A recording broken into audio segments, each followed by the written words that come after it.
It's ghoulish. That's the only word that can explain Prince Harry and Meghan Markle sharing a private picture of their so-called private children, Archie and Lily, on their so-called private vigil to lay flowers at Princess Diana's grave for the first time.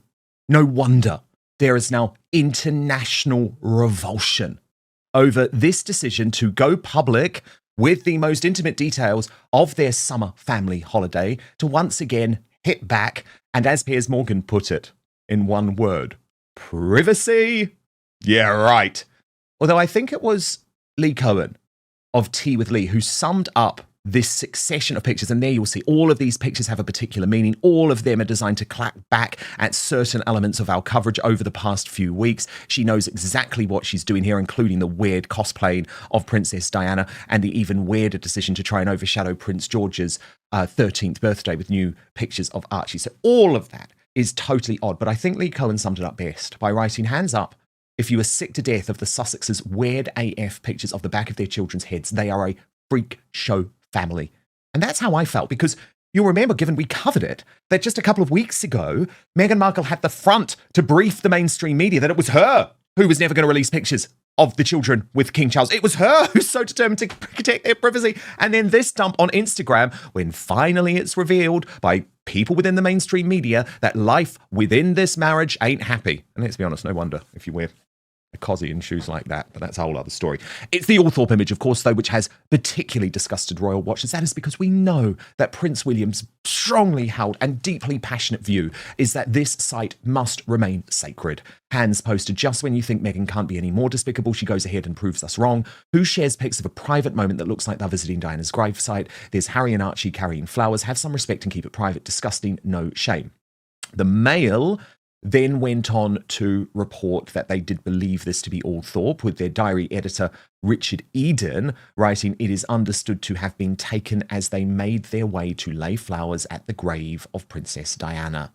And of course, within hours, predictably, confirmation from their propagandists at People magazine, who tried to paint this as some type of beautiful moment, but within it confirmed that it was indeed Althorp.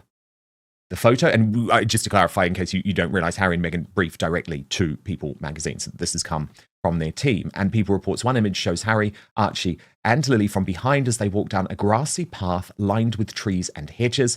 The photo is believed to have been taken at Althorp, the Spencer family's ancestral estate where Diana grew up. Harry and Archie are both seen carrying large bouquets, prompting speculation that the family may have visited Diana's burial site, which is located on an island in the middle of the estate's oval lake. During the family's recent visit to the UK, they stayed at the 13,000-acre Northamptonshire estate as guests of Harry's uncle, Charles Spencer. The trip gave Archie and Lily the opportunity to spend time at a place so closely tied to their late grandmother, who died in a car crash in Paris in 1997 when Harry was 12. While at Althorp, the Sussexes are also believed to have spent time with other members of the Spencer family. Princess Diana's grave is located on a small island in the middle of Althorp's oval lake and is not accessible to the public. Her brother Charles Spencer wrote in his book that its remoteness was intentional, with the lake acting as a buffer against the interventions of the insane and ghoulish, the thick mud presenting a further line of defence. But indeed, I would now use Charles Spencer's words directly to describe the acts of Prince Harry and Meghan Markle. You too are insane and ghoulish. You too have no respect for Princess Diana's resting place. And also all of us who have to put up with your constant briefings about privacy. And then you post the most intimate photos that we have never seen of members of the royal family unless they've been taken by paparazzi. Like, no, we don't want to see Meghan's ass cheeks, okay, while she's watching her children in the water. Please. According to Taz, posting, you have to admit, this is pretty sickening. The holiday pictures are fine. So Tasha's actually saying the holiday pictures are okay. But to take photos of the children carrying flowers on their way to lay them at Diana's grave is not something that should be shared with the public like a fun day out. It's ghoulish. She's using that word too. Brittany of the Royal News Network. As ever, I'm sure she's used that phrase purposefully, Meghan Markle takes what should be a solemn and private family moment and exploits it for clicks and money. It's so incredibly disgusting, I can't help but imagine Prince William would be incensed. There's nothing wrong with them visiting Diana's grave, but why did she have to disrespect Harry and her children by posting about it? This is a woman who's claimed for years that all she wants for her family is privacy, and then she commoditizes her children and the memory of her deceased mother-in-law for the world to see. This, perhaps more than anything else, exposes what a hypocrite and liar Meghan is. It also reveals the disdain she has for her mother-in-law, who is everything she isn't. Probably the last thing in the world Diana saw was the flashes of the camera, and now here is her daughter-in-law trampling on her memory with a camera in tow for her own greed. William has and would never do anything this crass, but that's who Harry has married. married. He married a woman who cares nothing for him, his pain, or the memory of a woman who would probably have despised her. Meghan's always about the clicks, and this revolting picture is absolutely proof of that. Delighted to be joined now by Paula Frolick of Paula Frolick Uncensored. Paula, look, I do have a problem with all of the holiday pictures, actually, if I'm honest. I mean, this is the same woman who has just spent the past 4 weeks gaslighting us about how, of course, she would never release a picture of the children with the king. And of course, they're just a normal, happy family. But of course, the priority is protecting the children. Well, we can see the children. And we can see the children at actually their most intimate moments as children. It's totally different to the very prepared shots that William and Catherine release of their children. I just do not get this at all. Do you? No, I think it's a little trite.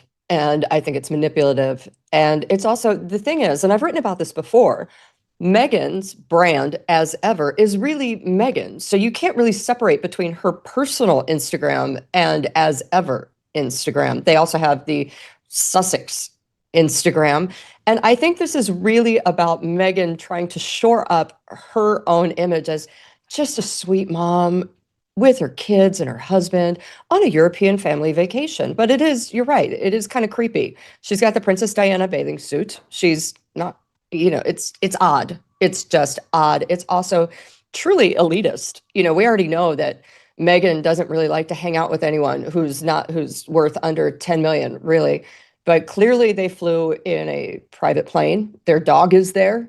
They didn't put their dog in storage in Delta. And it's all very elitist for me. It's just, did this need to happen? I don't think it did. Notice there are no shots of Harry's trip to see Elton John. Notice there are no shots of Highgrove, which is nice, actually. However, the shot of Althorp is just, it kind of makes your stomach turn a little bit. I mean, obviously there are people in my family who are no longer with us, and I do go visit their graves, and I might take a photo of the gravestone, but I don't know. No, you don't do like the family outing to go see the grave on private property. Not to mention, I think it's really interesting that, Diana's brother, the Earl, had said no cameras. And by that, he meant no camera crews, but he clearly didn't mean a camera phone, which means, of course, when they went over to the island, there was obviously a camera phone with them.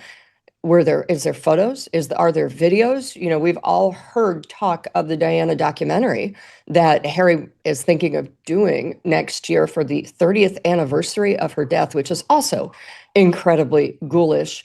And we also know that the Netflix Harry and Meghan doc had a bunch of their home videos, and by that I mean their phone videos on them. So this would likely be appearing there.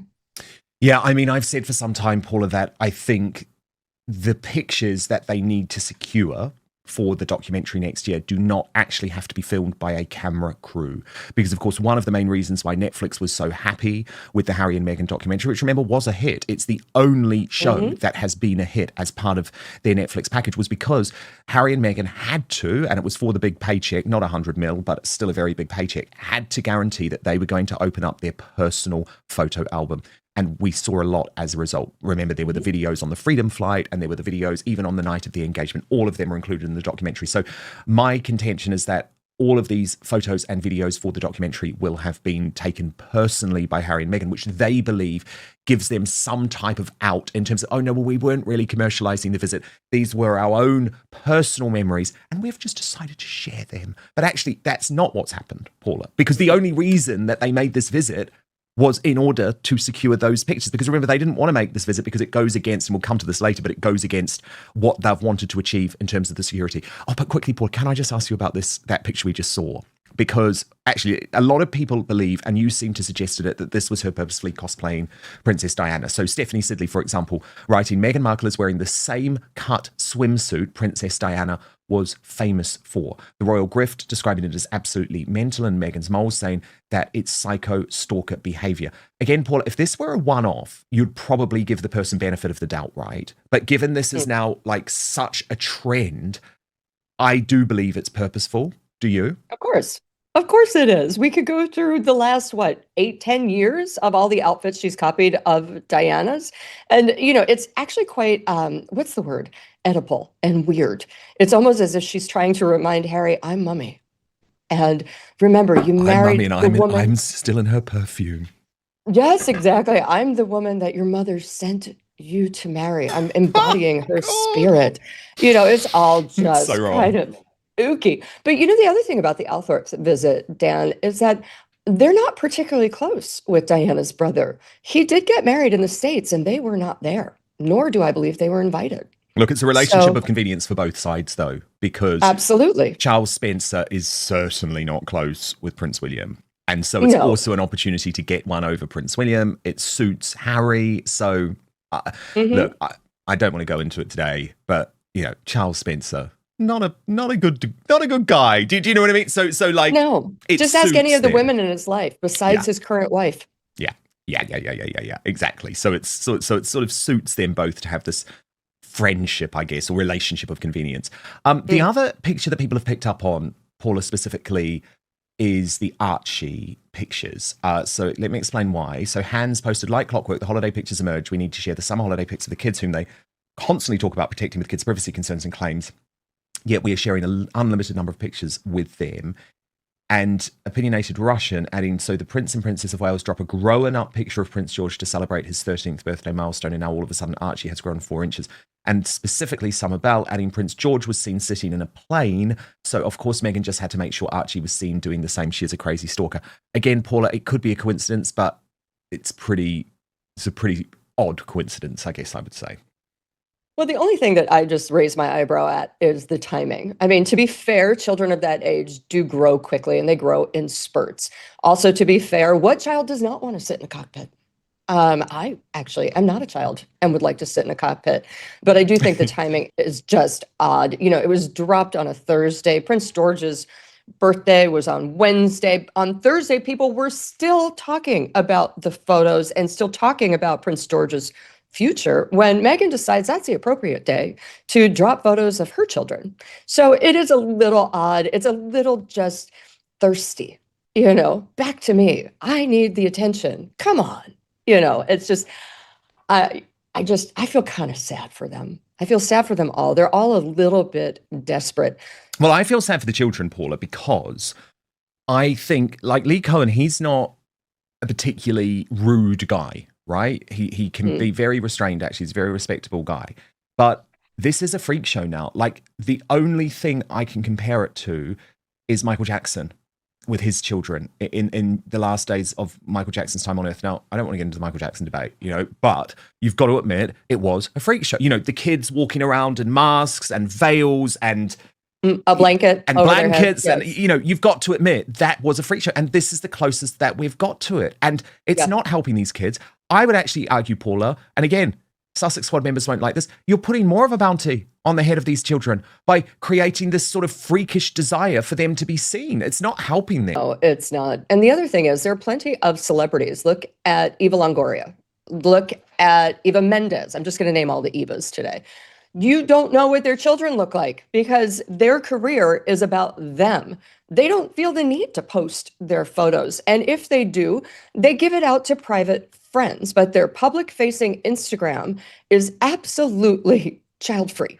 And that's the thing about Meghan. She keeps trying to put out this happy family, but at the same time, she's fetishizing her children. And also the other problem is when these children grow up, when they are able to speak, the only questions they will ever be asked about is their childhood. They will be stuck in their childhood forever.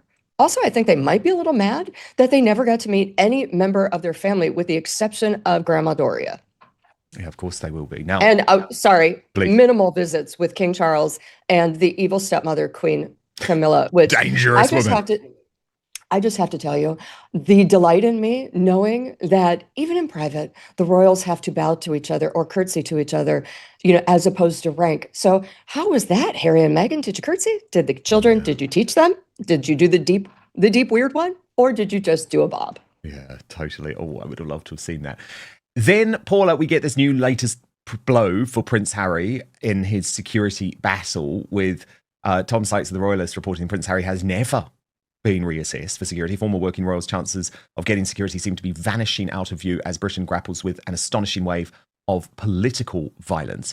And this was the report in the Times newspaper, and it was interestingly written by both Kate Mancy, who is the newspaper's assistant editor, but she's part of the Royal Rota, but also with Matt Dathan, who is their Home Affairs correspondent. So this was very much like a combination of the royal side of things and the political side of things.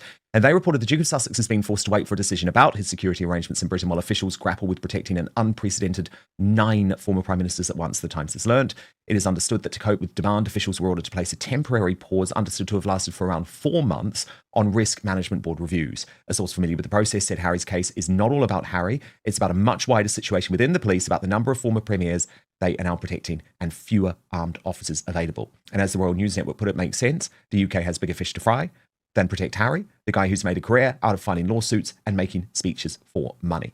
And of course, Paula, he's not going to like that, but it is a reality. I mean, obviously I've spoken about it a lot on the show and won't go into the details, but I was friends with, and colleagues actually, with Anne Widdecombe, who is the senior right-wing politician for Reform UK, who was assassinated in her own home, having been hit over the head 21 times with a hammer just this month. So the point being made here is that, Harry, you might think that you are the centre of Ravek and Ravek decision makers, but actually there are much, much more prominent threats to high-profile politicians who live here. So you're at the back of the queue. And of course, he's been warned of that so many times, Paula. So the point being, he's going to have to make a choice pretty soon, because he's not getting this guaranteed security that he wants. And the plan is for him to come and unmask the kids. So what do you think he does? I think he does it. I mean, here's the deal, Dan. He showed everybody on the last visit that he could absolutely come and not have the blues and chews and absolutely be safe. And his family is absolutely safe. And why should he be given Ravik security when people who actually live in Britain and pay taxes in Britain are in danger? He does not live there. I don't think they pay taxes there. So just because his father is king does not mean he should have full time. Again, he doesn't need it. But the other issue is there aren't enough police officers to go around. There aren't enough to basically assuage a prince's ego when there are real targets that are very important to protect. And then we had the King and Queen, Paula, trying to keep calm and carry on, opening the Commonwealth Games in Glasgow last night. This was quite something. Glasgow 2026 announcing what an entrance from their Majesties, the King and Queen, to the Commonwealth Games opening ceremony. And Paula, it's because they emerged from Doctor Who's TARDIS. Now, look, it wasn't quite, I'm going to be honest, Paula, it wasn't quite the late Queen Elizabeth jumping from a plane and skydiving into the London Stadium with James Bond. It wasn't quite on that level, but I thought it was cute. Oh, I loved it. I thought they looked great. But the other thing is, if you're the Commonwealth Games, why do you need Invictus? Well, indeed. Why do you? Why do you need Invictus? And I'm sure if we look at the finances of the Commonwealth Games, which are held on the regular, why do they cost so much less than Invictus? Also, how many people are participating in the Commonwealth Games? I'm sure it's more than 500.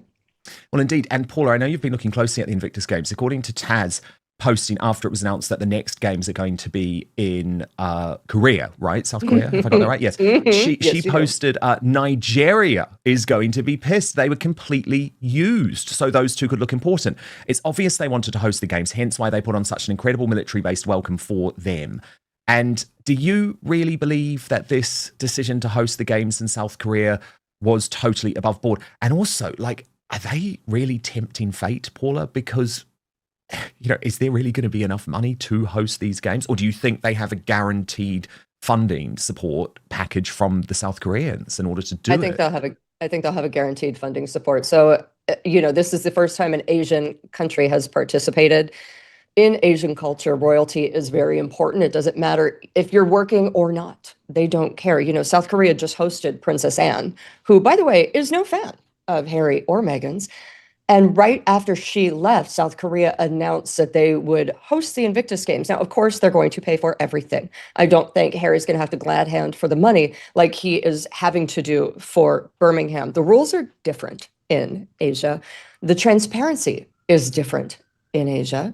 And, South Korea threw him a lifeline. So it'll be interesting to see because my reporting has said there was no way they were going to be able to go forward the way they are now in Europe, Australia, or the US. Right now, the finances are in trouble. The faculty, the staff are in trouble, and they really need someone to spend everything. And I believe that's what's happening in South Korea. And Paula, this petition that you first revealed on News Nation, which is gathering steam, not to cancel the Invictus Games, but actually to remove Prince Harry, because he is now becoming actually such a drag on these games and distracting from what they're really about and distracting from the participants. Do you think this is causing the organisers any concern? Is it building momentum?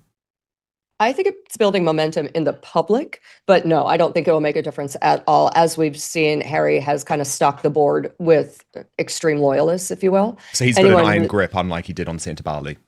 100%. Look at what he did in Canada, Invictus. A guy who was kind of wavering and asking questions was ousted for 2 loyalists. So, I don't think that this will make any difference except to help keep it in the public eye and help people say, hey, what is going on here? But Paula, there is other financial trouble coming. Oh boy, is there. A certain duke, indeed, has one word just cost Prince Harry $67 million. This video is for news reporting, commentary, and educational purposes. The views expressed are based on publicly available information and personal analysis. We strive for accuracy but encourage viewers to verify information through official sources.